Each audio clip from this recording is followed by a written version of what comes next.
ഇപ്പം ജയറാമേട്ടൻ കഴിഞ്ഞ ദിവസങ്ങളിലാണെങ്കിലും ഇപ്പോഴാണെങ്കിലും പറഞ്ഞു ജയറാമേട്ടന് വേണ്ടി മമ്മൂക്ക വന്ന് അഭിനയിച്ചു, ഇതിന് താങ്ക്സ് എന്ന് ജയറാമേട്ടൻ നേരത്തെ സൂചിപ്പിച്ചിട്ടുണ്ടായിരുന്നു.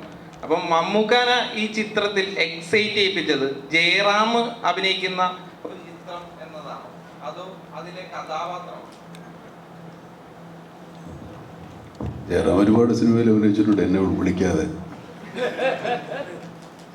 കഥാപാത്രമാണ് ആത്യന്തികമായി നമ്മുടെ മുൻഗണന കൊടുക്കുന്നത്. പിന്നെ മറ്റു കൂടെ അഭിനയിക്കുന്ന ആൾക്കാരെയൊക്കെ നമ്മുടെ സിനിമയിലുള്ളവരല്ലേ, നമ്മളെല്ലാവരും നമ്മുടെ സുഹൃത്തുക്കളാണ്.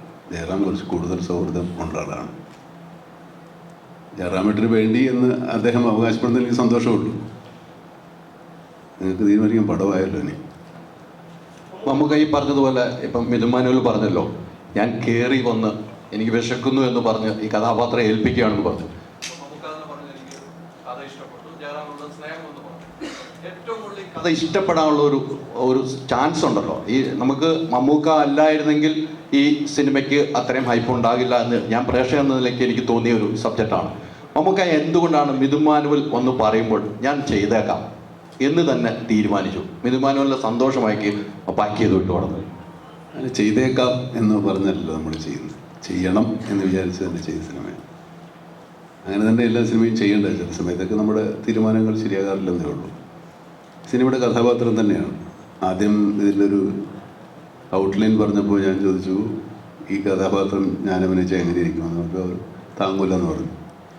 കുറേ കഴിഞ്ഞപ്പോഴാണ് പിന്നെ തീരുമാനമായത്. അല്ലേ? അങ്ങനെയല്ലേ?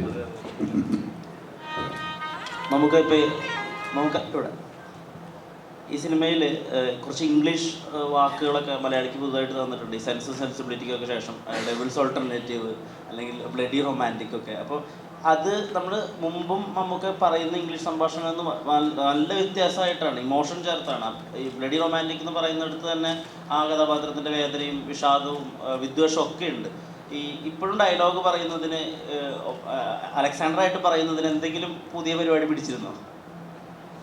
അങ്ങനെ മനഃപൂർവ്വം രാവിലെ എഴുന്നേറ്റ് ഇന്നിങ്ങനെ പരിപാടി എന്ന് പറഞ്ഞ് നമ്മൾ ഇറങ്ങില്ല. അതൊക്കെ അങ്ങനെ എവിടെ നിന്നോ വന്ന് വീട് കിട്ടുന്നതാണ്. ഇതൊക്കെ എനിക്ക് തന്നെ അത്ഭുതം. അതൊക്കെ അത് കഥാപാത്രമാകുമ്പോൾ നമുക്ക് അങ്ങനെയൊക്കെ തന്നെ വരുമെന്നാണ് എനിക്ക് തോന്നുന്നത്. എൻ്റെ അനുഭവം അതാണ്. അത് പുതിയ വാക്കുകൾ തന്നെയാണ്, ബ്ലഡി റൊമാൻറ്റിക്കും ഈ ഡബിൾസ് ഓൾട്ടർനേറ്റീവും ഒക്കെ. പക്ഷേ അത് നമുക്കിങ്ങനെ പറയാൻ ചില സമയത്തൊക്കെ രസം തോന്നുന്ന ഒരുപാട് വാക്കുകൾ നമുക്ക് കിട്ടും. അപ്പോൾ അതിങ്ങനെ ആസ്വദിച്ച് പറയുന്നതാണ്. ഇത് രണ്ടും ശരിക്കും ആസ്വദിച്ച് പറയുന്നതാണ്. അതായിരിക്കും നിങ്ങൾക്ക് അത് അനുഭവപ്പെട്ടത്.